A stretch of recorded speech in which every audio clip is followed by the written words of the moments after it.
네, 전일제 코스피 지수는 연고점을 경신하는 흐름이 나와줬습니다. 최근에 투자 심리가 좀 개선되고 있는 상황에서 일부 종목들은 실적까지 뒷받침이 되고 있습니다. 시장에서 돋보이는 업종과 종목 얘기 오늘도 두 분과 차근차근 나눠보겠습니다. 펠리즈 투자 리서치 김민수 대표, 이베스트 투자증권 이비즈 영업팀의 염승환 차장 나와 계십니다. 안녕하세요. 네, 오늘은 치아 그리고 임플란트 관련주들부터 살펴볼까 합니다. 최근에 오스템 임플란트, 디오 등등 치아 및 임플란트 관련주들의 움직임이 심상치가 않습니다. 지난 10월에 또 김민수 대표님이 덴티움이라는 종목을 소개해주고 가셨더라고요. 어제 보니까 오스템 임플란트는 10% 넘게 올랐고 덴티움도 8%대 강세 흐름을 펼쳤습니다. 최근에 이쪽 섹터가 좀 강한 이유가 뭘까요, 대표님? 네, 지난번에 임플란트 관련된 얘기를 하니까 앵커님 표정이 약간 뚱한 표정이셨죠? 아, 제가 그랬나요? 네, 왜 갑자기 이런 종목들을 얘기하나 네. 싶으셨는데, 예, 올라갑니다. 왜냐하면 실적의 변화에 어떤 기대감들이 작용한다고 봐야 될 것 같고요. 무엇보다 이제 어떤 임플란트 관련된 쪽은 어떻게 보면 지금 코로나19 쪽에 약간 피해 쪽으로 볼 수 있죠. 왜냐하면 이빨 치료를 받으러 가야 되는데 네. 또 가서 혹시나 감염되지 않을까라는 쪽에 대한 우려감들이 있다 보니까 계속 지연된 수요가 나올 수밖에 없는 부분들인데 게다가 또 개별적인 요인들도 많았었죠. 어떤 세금 관련된 이슈나 아니면 해당 업체들의 여러 가지 변화가 좀 나오다 보니까 그에 따라서 어떤 주가도 많이 영향을 받았었지만 여전히 실적과 특히 지금 인구 구조를 보게 되면 당연히 변화가 나올 수밖에 없는 상황들이죠. 그렇기 때문에 어떤 수요 기반에 따른 흐름들은 유지가 된다라고 관점으로 봤을 때는 아마 올해는 좀 실적 선방, 내년은 또 확장세로 나갈 가능성이 높다는 쪽에 무게를 맞추고 있고요.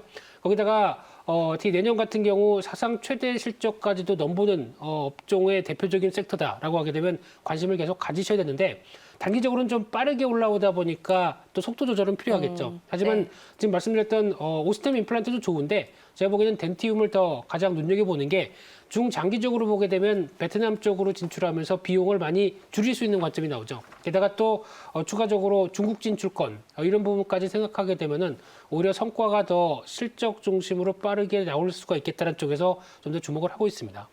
그러면 덴티움을 탑픽으로 꼽으시는 건가요? 네, 덴티움 탑픽으로 꼽는데 네. 그때도 보여드렸던 흐름들이 일단 주가가 많이 빠졌습니다. 그런 쪽에서 아직 지금 올랐다고 하더라도 한 번 더 중기 저항까지 이어질 수 있는 부분들 보면은 한 48,000원대까지는 중기 그때 저항들이 목표 주가가 47,500원이었는데. 네, 네. 500원 더 쓰겠습니다. 그래서 한 48,000원대 정도까지는 네. 일단 영역이 더 남아있다는 관점 쪽으로 보시면서 대응하셨으면 좋겠습니다. 네, 알겠습니다. 10월 28일에 김민수 대표님은 덴티움을 말씀을 해주셨네요. 일단은 추가 상승 여력이 더 있어 보인다라고 말씀해 주셨고요. 덴티움 같은 경우에는 48,000원까지 여러분들 좀 지켜보시길 바라겠습니다.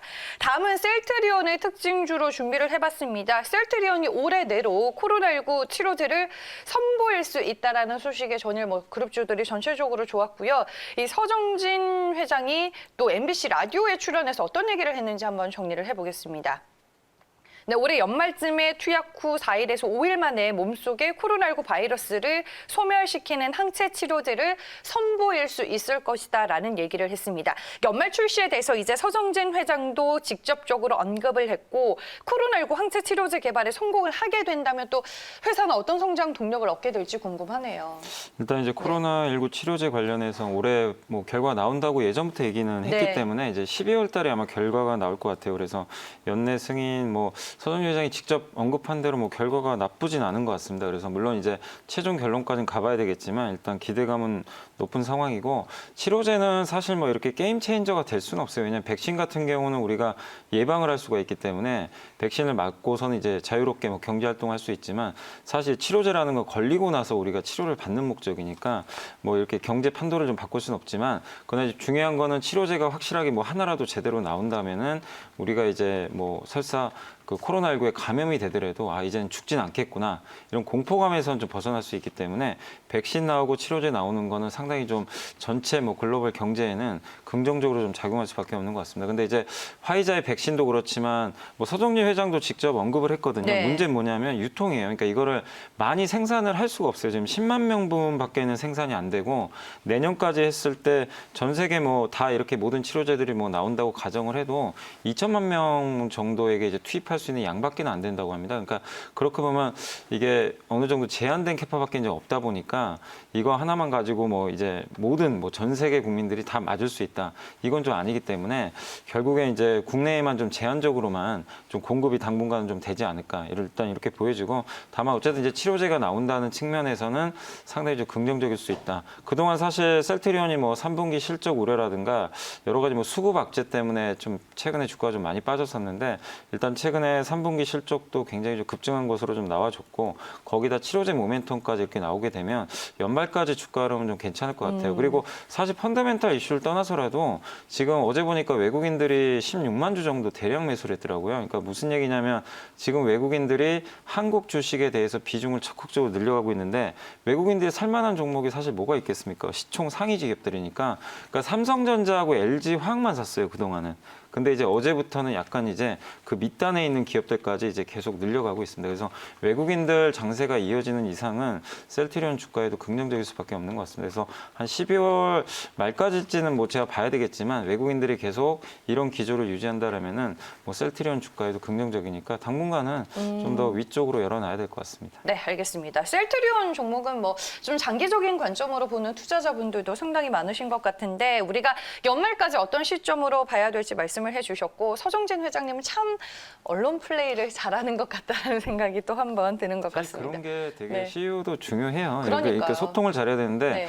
일부 제약바이오 그 CEO 분들이 좀 약간 불미스러운 일들을 좀 맞아요. 거짓말도 하고 근데 그런 거에 비하면 서정진 네. 회장이 그러니까 뭐 이렇게 호불호를 떠나서 이렇게 대부분이 좀 평가가 좋은 거는 주주들이 원하는 것들을 좀 많이 들어주는 것 맞아요. 같더라고요. 예, 그러니까 네. 그런 면에서는 좀 주가에는 긍정적인 것 같습니다. 네, 알겠습니다. 왜 웃으시죠, 김민수 대표님? 아닙니다. 그 지금 네. 말씀하셨던 셀트리온에 대해서 너무 잘 들었습니다. 네, 알겠습니다. 저희가 이제 셀트리온을 제약바이오주 안에서 골라서 만나봤고요. 다음은 이제 이마트 보겠습니다. 어제 이제 실적이 공개가 됐는데 실적이 잘 나왔거든요. 3분기 실적 결과 함께 보시죠. 네, 매출액은 전년 대비 16.7% 올라 5조 9,077억 원을 기록했고요. 영업이익 전기 대비해서 흑자 전환을 했고 전년 대비해서는 30% 급증한 흐름이 확인이 됐습니다.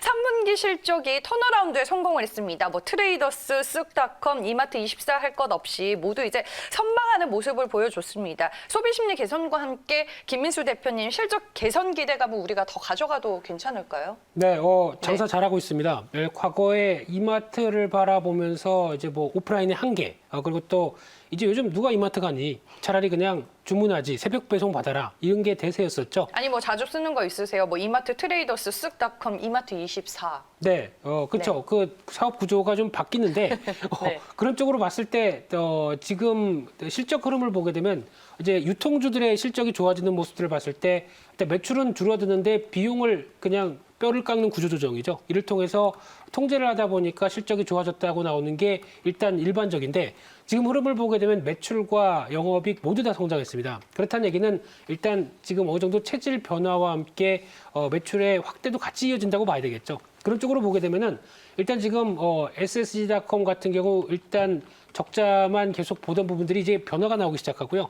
이마트도 2014년도 이후부터 이제 첫 흑자가 나왔다라는 부분들 같은 경우도 의미가 있다고 봐야 될 것 같은데 그런 쪽이라고 하게 되면 일단 그래도 그동안 이제 이마트가 점포 외형 성장으로만 계속 가면서 꾸려왔던 부분들을 이제는 외형 성장 즉 점포를 더 안 늘리죠. 오히려 폐점까지도 생각할 정도로 일단 어느 정도 구조 조정을 한다는 관점 쪽에서 주목해야 될 것 같고요. 그러면 이제 마지막 숙제가 하나가 온라인 쪽입니다. 네. 이쪽을 계속 보강시켜서 SSC닷컴을 필두로 해서 변화를 계속 끌어가느냐 여부인데 긍정적일 것 같습니다. 그래서 일단 지금 기조로 보게 되면 계속 레벨업은 시도가 될 걸로 보여지고 있는데 하나 이제 낙폭 과대 이후에 나오는 어떤 절차가 필요하겠죠. 그러다 보니까 일단 지금 16만 원대는 1차적인 저항이고요. 다음 저항대 보게 되면 한 18만 원대 정도까지는 이어갈 가능성이 높은데 그 이상으로 가려면은 뭔가 또 실적에 대한 변화가 꾸준히 나와야 되겠죠. 그렇기 때문에 일단은 지금은 18만 원대 목표가로 보시면서 대응하셨으면 좋겠습니다. 네, 알겠습니다. 이마트의 추가 상승 흐름 또 전망을 해주셨습니다. 어제는 이제 이마트의 실적이 나왔고 오늘은 신세계의 3분기 실적이 공개가 될 예정입니다. 시장에서는 어떻게 보고 있는지 한번 확인을 해볼게요. 네, 매출액은 1조 2,349억 원 예상이 되고요. 영업이익은 전년 대비 68%가량 급감한 301억 원으로 추정이 되고 있습니다. 뭐 백화점이나 면세점 모두 아직 정상화는 좀 필요한 시점인 것 같고 뭐 신세계는 또 우리가 면세점 쪽을 봐야 되잖아요. 최근에 현대백화점도 차장님이 소개를 해주셨는데 이제 신세계는 우리가 어떻게 또 봐야 되나요?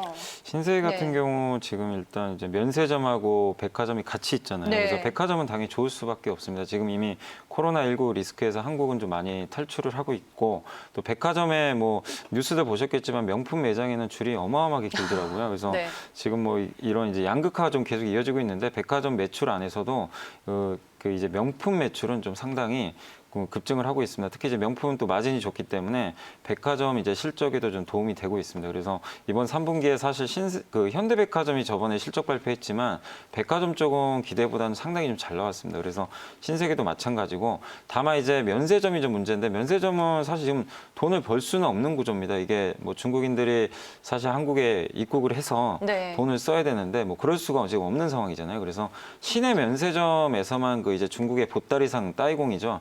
따이공에 와서 이제 일부 뭐 화장품이나 이런 것들을 이제 대량으로 구매해서 이제 중국 쪽에 좀 넘기고 있는데 그 매출들은 좀 나오고 있어서 어느 정도 이제 뭐 실적 바닥은 좀 확인을 했고 그리고 이제 내년까지는 그 인천공항에서 사실 그 임차료가 엄청나게 비싸거든요. 이 면세점 업체들이 보면 1년에 한 3천억, 제가 알기로는 신세계가 1년에 4천억 그 비용을 내야 돼, 임대료를. 네. 근데 그거를 감면을 해줍니다. 그래서 매출액에 따라서 이제 달라지는데 감면을 하게 되면 1년에 뭐 한 400억에서 500억 정도만 내면 된다고 하더라고요. 그러니까 그것도 향후에 이제 뭐 언제 이제 코로나에서 완전히 탈출할지 모르겠지만 면세점 업체 입장에서도 좀 나쁘지 않은 거죠. 그래서 그런 걸 종합해 보면 지금 주가에서 뭐 신세계라든가 뭐 현대백화점, 뭐 호텔신라 이런 기업들을 우리가 좀 부정적으로 볼 이유는 전혀 없는 것 같아요. 그리고 또 백신에 대한 기대감, 또 치료제에 대한 기대감들이 지금 계속 나오고 있기 때문에 어느 정도 주가는 조금 정상화되는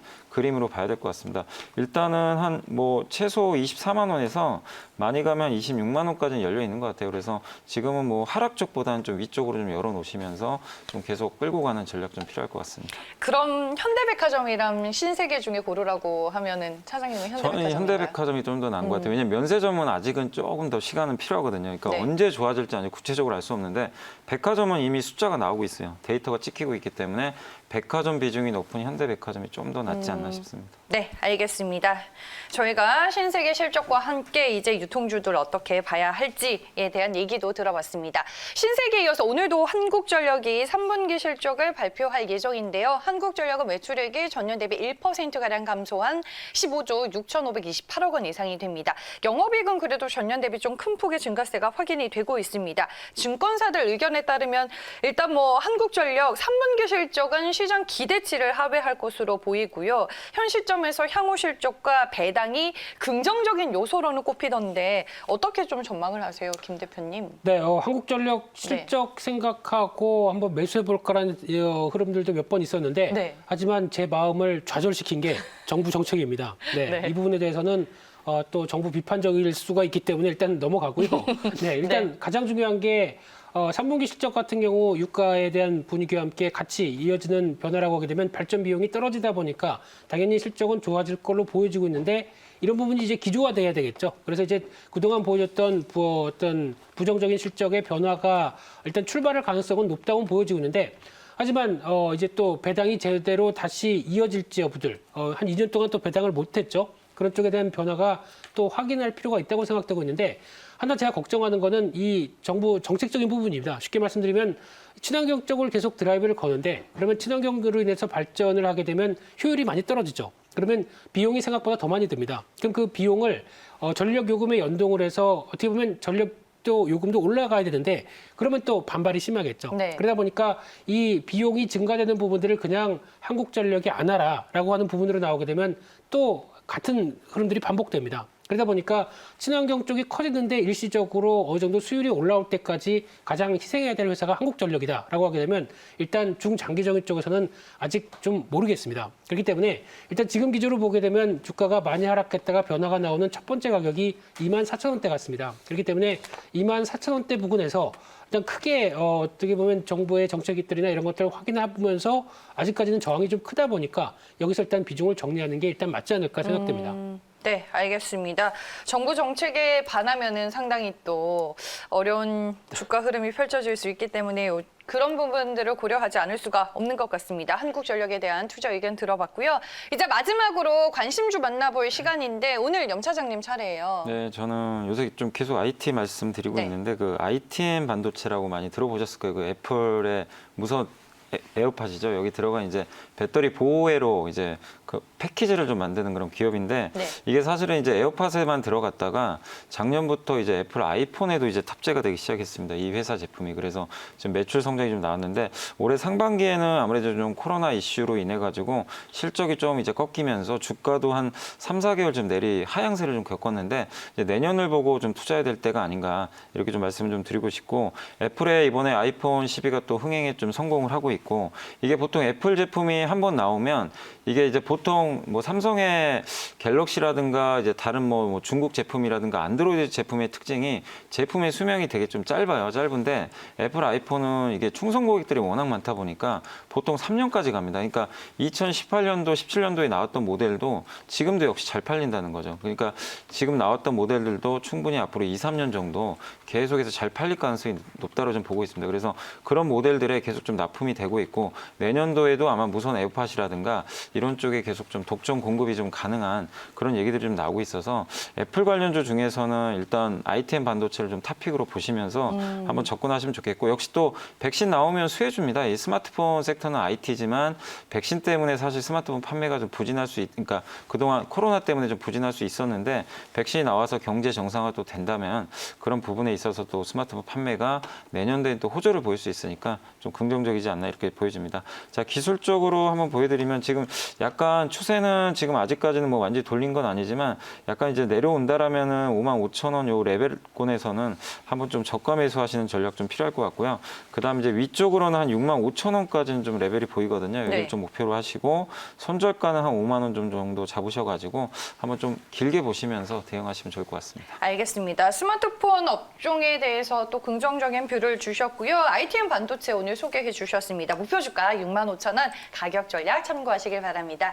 네, 지금까지 염승환 차장 그리고 김민수 대표와 함께했습니다. 오늘 말씀 고맙습니다.